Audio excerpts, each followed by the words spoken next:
Halo semuanya, Assalamualaikum warahmatullahi wabarakatuh. Perkenalkan, nama saya Farah Farhani dengan NIM 2205166014. Di video ini, saya akan melakukan simulasi micro teaching terpadu dengan materi teori asal-usul nenek moyang bangsa Indonesia. Selamat menyaksikan. Assalamualaikum, selamat pagi anak-anak.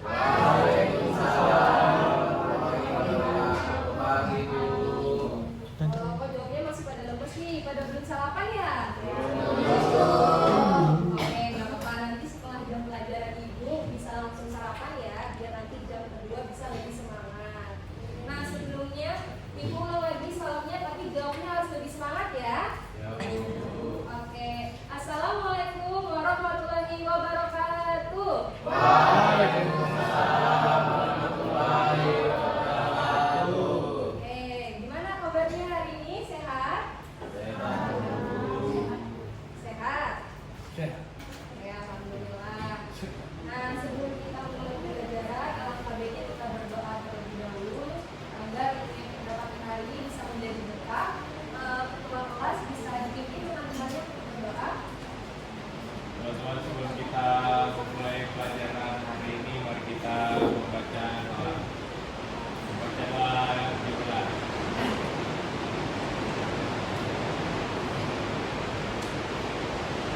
Doa selesai. Oke, cuacanya lagi hujan. Kalau suara ibu seperti ini kedengaran sampai belakang? Oke. Nah, pada pertemuan sebelumnya kita udah ada belajar tentang teori masuknya Islam ke Indonesia, ke Nusantara. Dan ingat teorinya teori apa saja? Ada yang ingat nggak? Baru aja minggu lalu kita belajar materinya. Oke, bagus. Selain teorinya ada apa lagi? Oke, bagus. Apa lagi? Oke, satu lagi. Oke, sudah semua ya, bagus. Berarti udah belajar semuanya. Nah, kali ini kita akan belajar lagi yang pastinya nggak kalah seru pada pertemuan kita sebelumnya. Yaitu kita akan belajar tentang teori asal-usul nenek moyang bangsa Indonesia. Tapi sebelum itu, ibu mengajak kalian nyanyi dulu. Oke, semuanya bisa tolong berdiri, kita nyanyi dulu biar lebih semangat untuk pembelajaran kita hari ini. Berdiri ya.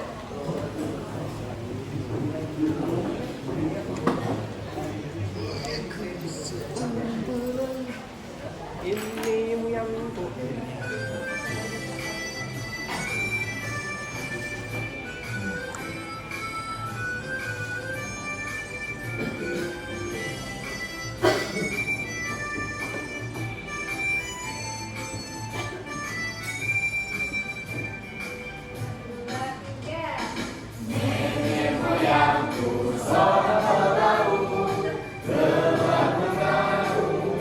Samudra.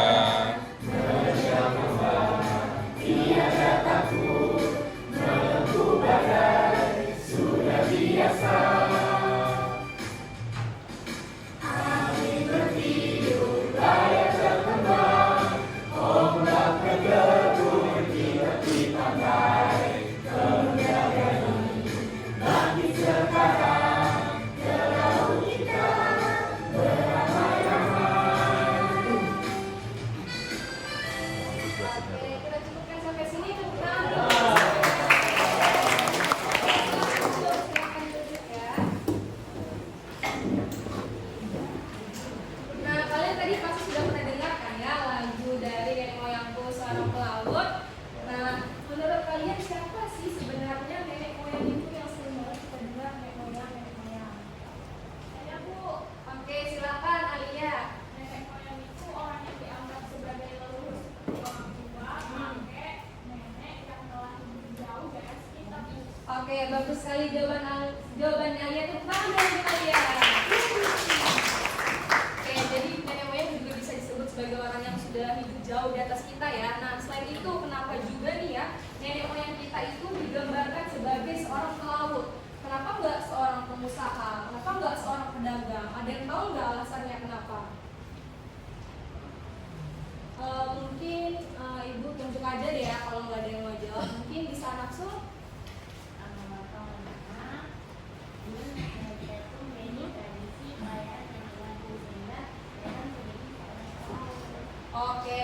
jawabannya Nafsu ya, betul. Tapi gue mau dengar lagi deh satu jawabannya deh dari yang cowoknya nih ya. Mungkin bisa Habib aja deh yang disuruh Bangko sama Nafsu. Ada bukti yang dirasakan Borobudur yang mengatakan kalau nenek moyang itu menggunakan perahu. Oke, bagus juga ya jawabannya Habib. Tepuk tangan dulu juga untuk Habib. Jadi memang kenapa nenek moyang kita digambarkan sebagai seorang pelaut, karena memang ada buktinya ya, seperti yang disebutkan Nafsu tadi, ada tradisi pelayaran dan juga ada buktinya di dalam Candi Borobudur, yaitu yang menggunakan perahu. Nah, kita sudah belajar tentang teori asal-usul nenek moyang bangsa Indonesia. Kita nggak cuma tahu aja nih dia dari mana asalnya, mungkin kita lebih perdalam lagi materinya, yaitu ada beberapa teorinya ya. Nah, kalau untuk tujuan pembelajarannya pastinya setelah pembelajaran hari ini, gue harap kalian sudah bisa tahu teorinya itu ada teori apa saja. Kemudian kalian bisa mengidentifikasi juga, nanti ada suatu Melayu, dari Melayu dan lain sebagainya ya. Nih, ada yang tahu nggak apa saja teori tentang asal usul nenek moyang bangsa Indonesia? Ada yang tahu? Nggak ada nih, nggak ada yang tahu. Oke, kalau nggak ada kita belajar sama-sama ya. Ini yang pertama kita bahas teori Nusantara nih ya, salah satu teori tentang asal usul nenek moyang bangsa Indonesia. Nah, mungkin buat teman-teman, buat anak-anak ibu sekalian bisa dicatat aja untuk poin-poin pentingnya sampai dibaca juga dan juga menjelaskan singkatnya ya. Jadi kalau teori Nusantara ini itu dia menyatakan bahwa nenek moyang bangsa Indonesia itu tidak berasal dari luar wilayah Indonesia, melainkan memang berkembang di wilayah kita sendiri. Nah, kemudian salah satu tokoh juga yang mendukung teori itu ada Muhammad Yamin, di mana Muhammad Yamin menyatakan bahwa pada dulu masyarakat Indonesia itu sudah sangat berkembang. Salah satunya itu juga karena ada ditemukannya fosil manusia purba seperti Homo erectus di Sangiran yang usianya sudah lebih tua dibandingkan temuan di wilayah lainnya. Kemudian yang kedua, kita lanjut ada teori Yunan. Nah, tidak sambil dibaca ya, sambil dicatat juga, kalau mau difoto juga boleh. Nah, kalau untuk teori Yunan ini itu dia menyatakan bahwa nenek moyang bangsa Indonesia itu berasal dari daerah Yunan, yaitu di daerah Tiongkok Selatan yang bermigrasi sekitar tahun 2000 sampai 1500 sebelum Masehi.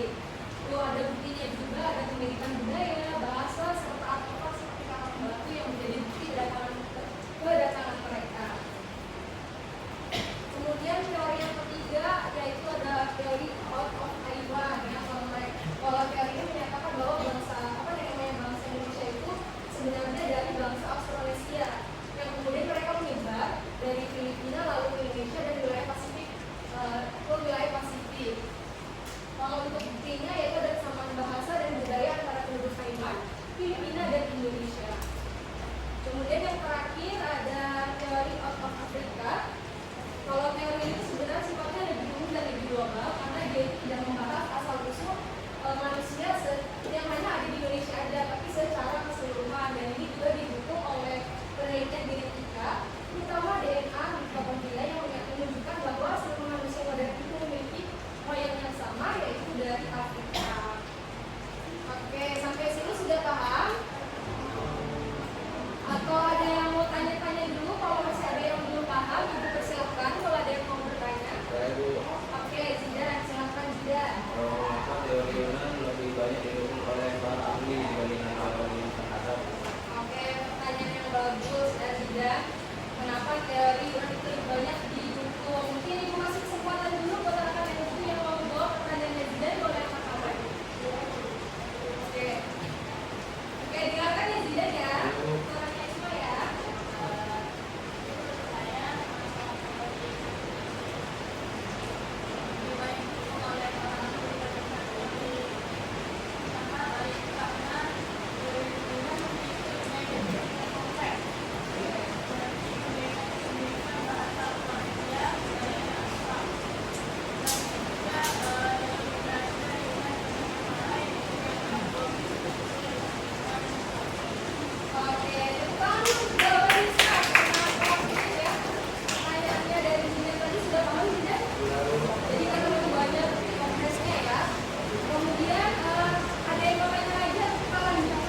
Mungkin selanjutnya kita mau seru-seruan ya melalui kegiatan kelompok nih ya. Jadi nanti ibu akan bagikan 4 kelompok ya, biar nggak ribet. Nanti untuk kelompok 1, 2, 3, dan 4 nanti silakan diskusi, pilih dulu ketua kelompoknya.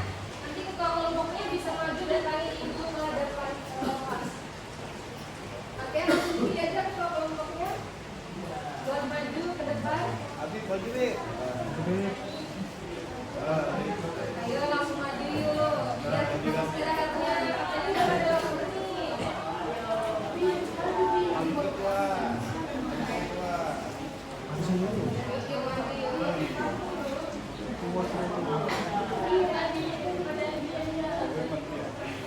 Ayo, cuma kita mau bincang arisan aja kok.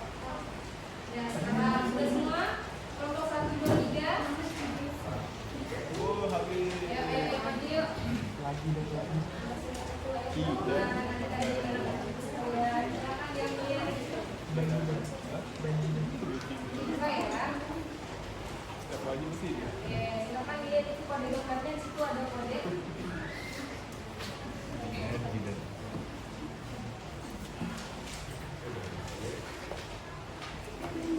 Oke, jadi dapat kode dompet. Silakan diambil ya, sesuai ya.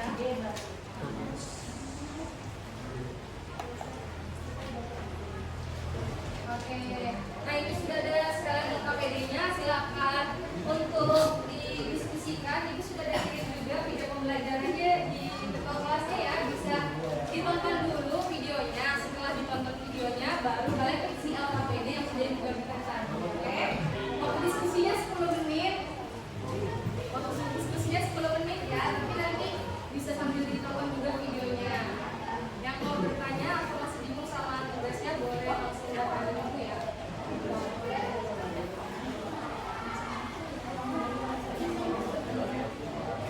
Oke, ada yang mau ditanyakan? Jadi ini kenapa gambarnya warnanya jelek kayak gini, biar nanti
berambut keriting dan hitam. Terus untuk wilayah persebarannya itu dia ada di Papua, Kepulauan Aru, Maluku bagian selatan. Jadi kesimpulannya yaitu ras melanosoid ini banyak ditemukan di Indonesia bagian timur dengan karakteristik khas Afrika. Oke, sudah? Oke, silakan duduk. Tepuk tangan dulu untuk kelompok 3. Oke, kita langsung lanjut ke kelompok 4, silakan.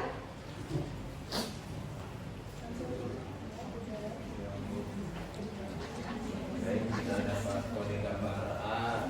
Pada atasnya itu gambar itu ada protein. Ciri fisik yang diamati ada kulit kuning kecoklatan, berambut halus, dan mata sipit. Untuk wilayah persebarannya ada Sumatera Utara, Sulawesi Barat, dan Kalimantan Barat. Jadi kesimpulannya adalah Proto Melayu merupakan ras Austronesia awal yang datang pertama kali ke Nusantara. Oke, itu saja. Oke, terima kasih. Silakan duduk. Bukan dulu dong untuk semua kelompoknya yang sudah maju tadi ya, dan mengidentifikasikan hasil diskusi bersama teman kelompoknya. Nah, kita udah belajar tentang teori asal usulnya wayang bangsa Indonesia. Yang pastinya kita bukan hanya belajar dari mana aja mereka datang, tapi kita juga bisa paham bahwa bangsa Indonesia itu merupakan bangsa yang besar, bangsa yang majemuk. Perbedaan ras, suku, agama itu bukan menjadi senjata untuk kita untuk bisa terpecah belah, tapi justru hal-hal ini harus kita menjadikan sebuah kekuatan atau khasanah kebudayaan Indonesia. Kemudian ini juga bisa menjadi fondasi bagi negara kita karena kita ada semboyan Bhinneka Tunggal Ika yang artinya apa? Oke, tetap satu juga. Jadi kita harus tetap saling menghargai satu sama lain. Mungkin karena kelihatannya muka-muka anak-anak ibu ini sudah pada lesu, kayaknya udah lapar. Jadi daripada nunggu lama-lama, langsung aja berdoa. Ya, kita berdoa untuk akhiri pembelajaran hari ini.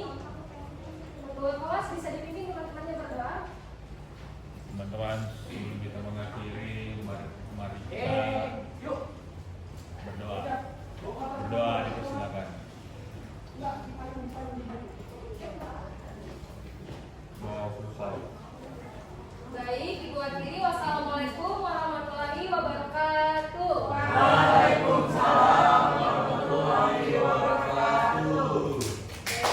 Oke teman-teman, itu dia tadi adalah simulasi micro teaching terpadu. Thank you for watching.